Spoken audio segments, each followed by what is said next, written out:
Pirates didn't dress like the costumes you've seen. The real outfits were rough, stolen, and served strange purposes you'd never expect. Some looked like nobles, others like shipwreck survivors. But here's the catch. Almost everything you've heard is wrong. So what were they actually wearing out there? The theatrical pirate look started in the 1800s when writers had no idea what real pirates actually wore. So they just made stuff up. They grabbed fancy Navy uniforms, mixed them with dramatic theater costumes, and called it pirate fashion. When you don't know the truth, just guess wildly. Movies grabbed this fake image and ran with it. Films in the 1950s turned pirates into swashbuckling heroes with perfect outfits. Every pirate suddenly had matching accessories and spotless clothes, because nothing screams dangerous criminal like a freshly pressed shirt and coordinated jewelry set. More recent pirate movies made things even worse. Elaborate costumes with beads, bangles, fancy coats, and perfectly messy hair became the standard. Costume departments spent thousands making actors look like the world's most fashionable criminals. Real pirates would have laughed at these movie costumes. They were practical people living brutal lives at sea. They didn't have costume designers or wardrobe budgets. They had survival needs and very limited resources. The truth is way more interesting than the movies. Real pirates looked nothing like the heroes on screen. They looked more like rough sailors or dock workers, dirty, practical, and definitely not ready for their close-up. Their clothes were whatever they could find, steal, or trade for. Movie pirates also had perfect teeth, clean skin, and styled hair. Real pirates probably smelled like a fish market during a garbage strike. Their clothes were stained, torn, and patched together. They didn't have time for fashion shows when they were busy trying not to die. The fake image stuck because it's more exciting than reality. People want pirates to be glamorous rebels, not smelly criminals in raggedy clothes. Movies gave audiences what they wanted to see, not what actually happened. Understanding this fake image matters because it shows how far from reality we've gone. The real question becomes, if pirates didn't shop at clothing stores, where exactly did they get their wardrobes? Pirates got their clothes by stealing them from captured ships. Every shirt, every pair of pants, every hat came from robbery. It was the world's most violent clothing store, except everything was free and the previous owners were usually tied up somewhere complaining about it. When pirates attacked merchant ships, they weren't just after gold and jewels. Clothing was valuable too. A good linen shirt could cost a worker's weekly wages. Leather shoes were expensive. Quality coats were luxury items. Pirates knew this stuff was worth taking. The better the ship, the better the clothes. Wealthy passenger ships had trunks full of fine garments. Navy vessels carried officers' uniforms made from expensive materials. Even merchant ships had decent work clothes that beat anything pirates could buy. Pirates couldn't be picky about sizes or styles. If you captured a ship full of fancy clothes, that's what you wore, even if nothing fit right. Tall pirates squeezed into short coats. Small pirates disappeared inside oversized shirts. Fashion coordination was about as likely as finding a polite sea monster. The stealing process was surprisingly organized. Captains and senior crew members got first pick of the best items. They needed to look important when dealing with other ships or port officials. The rest of the crew divided up whatever remained. This system created bizarre fashion combinations. A pirate might wear a rich man's silk vest with a sailor's rough pants, or a fancy lady's shirt under a soldier's heavy coat. Nothing matched. Everything was random chaos. Different types of ships provided different types of clothing. Spanish treasure ships often carried church officials with elaborate robes. French merchant vessels had the latest European fashions. English Navy ships provided practical military gear. Some items were especially valuable. Good leather boots were worth fighting over. Waterproof coats could save your life in storms. Pirates might kill each other over decent socks, which sounds silly until you realize wet feet can literally rot off your body. The constant supply of stolen clothes meant pirates never developed a consistent style. They wore whatever they could grab from the latest capture. This week's outfit might be completely different from last week's. Of course, not every pirate settled for wearing whatever random clothes they could steal. High-ranking pirates loved showing off with expensive stolen clothes, not because they cared about fashion, but because fancy clothes screamed, "I'm really good at being a criminal." Luxury items were like walking advertisements for successful piracy. It was like wearing a resume made of silk and gold thread. Embroidered jackets were especially popular among pirate leaders. These weren't just pretty decorations, they were status symbols worth months of a normal person's wages. Gold thread, silver buttons, detailed designs. Every stitch announced that this pirate had robbed some very wealthy people and lived to brag about it. Velvet was another favorite material. Soft, expensive, and completely useless for life at sea. That was exactly the point. Wearing velvet on a ship was pure showing off. It was like wearing a tuxedo to dig ditches. Completely ridiculous, but it definitely got people's attention. Jewelry played a huge role in pirate psychology. Rings, earrings, chains, and bracelets weren't just decorative. They were portable wealth that could be traded or sold anywhere. A pirate could wear his entire fortune on his body, which was handy when you never knew if your ship might sink. Gold chains were particularly popular because they looked impressive and held their value everywhere. Pirates wore multiple chains layered around their necks like expensive armor. The jangling sound announced their arrival before anyone could see them coming. The fancy clothes served another important purpose: fear.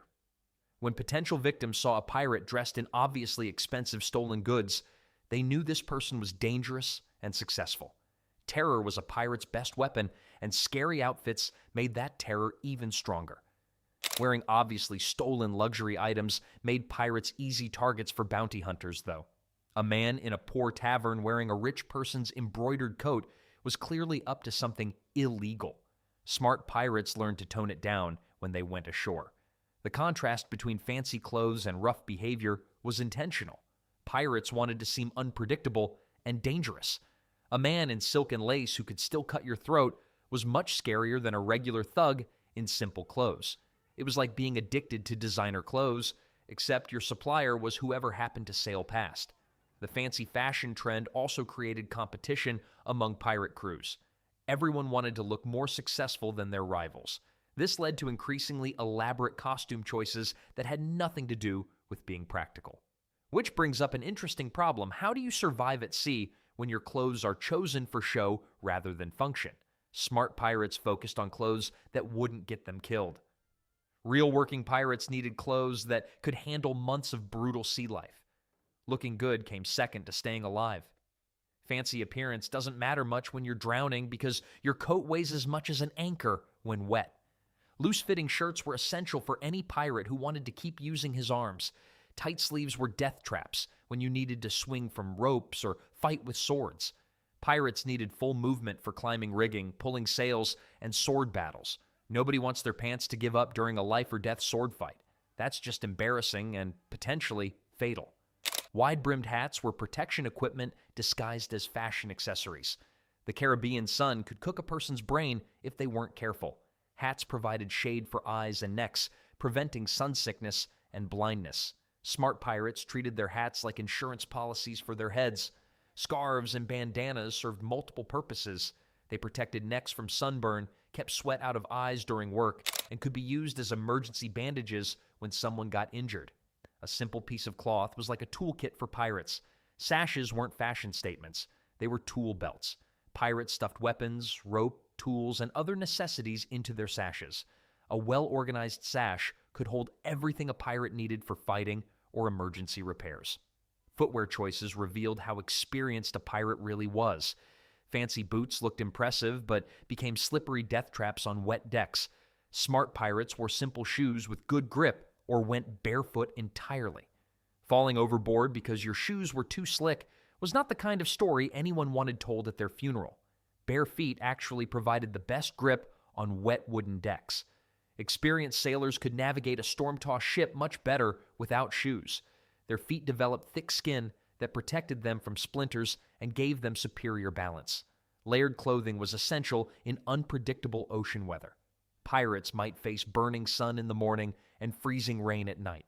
Multiple thin layers allowed them to adjust their temperature throughout the day. The layering also provided protection during fights. Multiple layers of cloth could slow down knife cuts or sword slashes. It wasn't real armor, but every little bit helped when someone was trying to turn you into human confetti. Pirates learned that smart dressing could literally save their lives. There was just one major problem with all these carefully chosen practical clothes. Pirate clothes were absolutely disgusting. These garments went months without proper washing, building up layers of salt, sweat, blood, and various mysterious stains. If you could bottle the smell of a pirate's shirt, it would probably be banned by international treaties as a weapon of mass destruction. Fresh water was too precious to waste on laundry. Every drop had to be saved for drinking and cooking. Using clean water to wash clothes was a wasteful luxury that could literally kill the crew later. Pirates chose survival over cleanliness every single time. Saltwater washing was possible, but created new problems. Salt never fully rinsed out of fabric, leaving clothes stiff and crusty. It was like wearing sandpaper underwear that never stopped being scratchy. This lack of washing created perfect homes for tiny pests. Lice thrived in dirty clothes and unwashed hair. Fleas jumped between crew members, spreading through shared clothes and sleeping areas. Pirates basically wore tiny apartment buildings for bugs. Some pirates shaved their entire bodies to fight lice and fleas. Head hair, body hair, everything went. It was the extreme solution for pest control. Hairless pirates might look strange, but they slept better at night without armies of insects marching across their skin. Clothes were worn continuously until they literally fell apart. There was no difference between day clothes, work clothes, and sleep clothes. Pirates wore the same outfit for weeks or months until it disintegrated. Then they held little goodbye ceremonies for their pants and promoted their backup trousers to active duty. When clothes finally gave up completely, pirates reused every scrap. Torn shirts became cleaning rags. Old pants were cut up for patches and bandages. Nothing was wasted because replacement clothes required robbing another ship. The smell situation was beyond modern understanding. Months of accumulated sweat, salt spray, food stains, and bodily functions created aromatic profiles that could knock birds out of the sky. Each piece of clothing was like a textile diary of criminal activities, if diaries were written in questionable substances. The disgusting state of pirate clothing created its own fear factor. Potential victims could smell a pirate crew approaching from considerable distances. The psychological impact of facing opponents who clearly didn't care about basic cleanliness added to their terrifying reputation.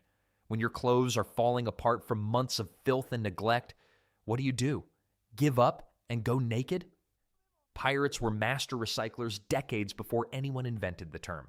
When your clothes started falling apart and the nearest clothing store was several centuries in the future, you learned to fix everything. Pirates developed serious sewing skills out of pure necessity. Sailmaking skills transferred perfectly to clothing repair. Pirates who knew how to mend massive ship sails could easily handle a torn shirt or ripped pants. The same techniques that kept ships moving kept clothes wearable. Fishing line made excellent emergency thread when proper materials weren't available. Pirates learned to sew with whatever they could find. Rope fibers, twine, even thin strips of leather could hold a piece of clothing together. The patches told stories of pirate creativity. A piece of sailcloth here, a scrap of captured silk there, maybe some leather from an old boot. Pirate clothes looked like quilts made by someone having a breakdown in a fabric store. Nothing matched, but everything held together somehow. Pirates traded clothing constantly among crew members.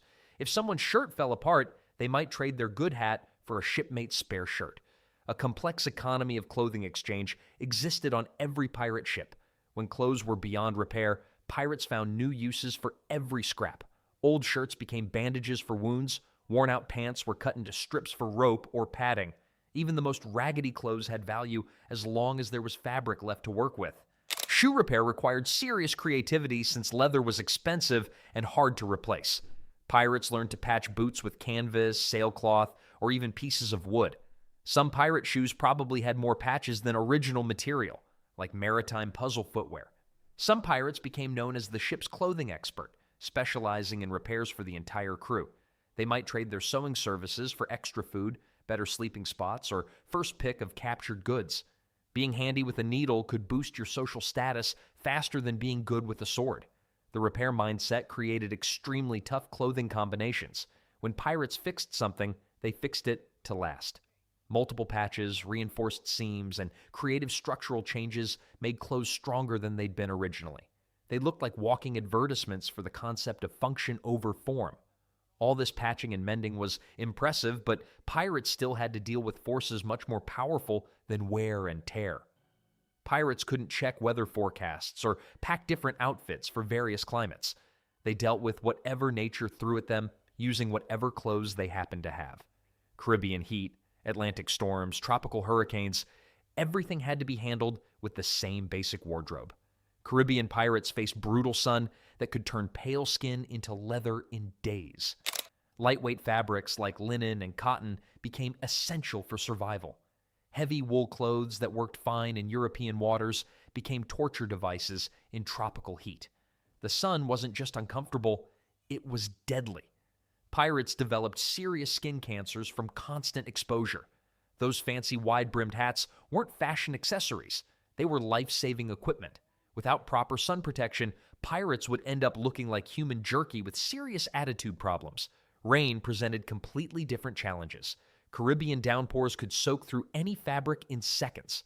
Pirates needed clothes that dried quickly because staying wet in salt air led to skin rot and infections. Staying in wet wool for weeks was like wearing a portable swamp that smelled worse than actual swamps. Salt spray was a constant enemy of all clothing. Every wave that broke over the deck deposited more salt into fabric fibers.